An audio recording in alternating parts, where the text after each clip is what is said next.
Dobar dan, dragi moji. Danas vam donosim jedan fenomenalan recept koji je odličan u ovim hladnim zimskim danima. Ukoliko imate kašalj, prirodan je, brzo i jednostavno se pravi i što je najvažnije, zdrav je. Ukoliko vas zanima, ostanite sa mnom. U jednu džezu prokuvate 200 ml vode sa 20 listova lovora. Kuvate to nekih par minuta, ovako kao što vidite na videu, i poslije toga tu džezu sklonite.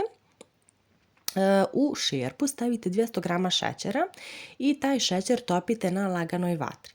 Znači, da naglasim, šećer na najnižoj temperaturi polako pustite da se topi. Biće vam potrebno nekih 5 do 10 minuta da se taj šećer istopi. Ne morate da miješate nekom kuvačom, jednostavno ga možete ovako kao što sam ja ovu šerpu prosto protresete svakih par minuta.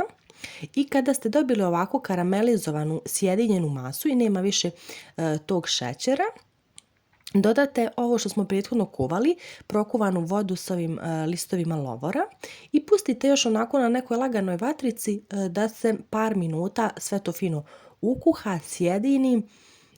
I poslije toga, kada je to tako ukuhano i sjedinjeno, tu šerpu sklonite sa šporeta.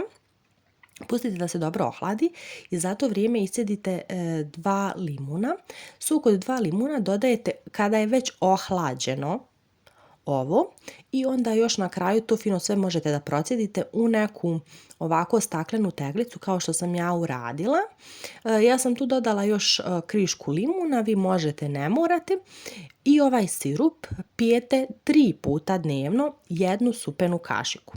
Eto, nadam se da vam se ovaj recept svidio, da će da vam pomogne ukoliko imate kašalj, a mi se čujemo u nekom sljedećem videu. Ćao!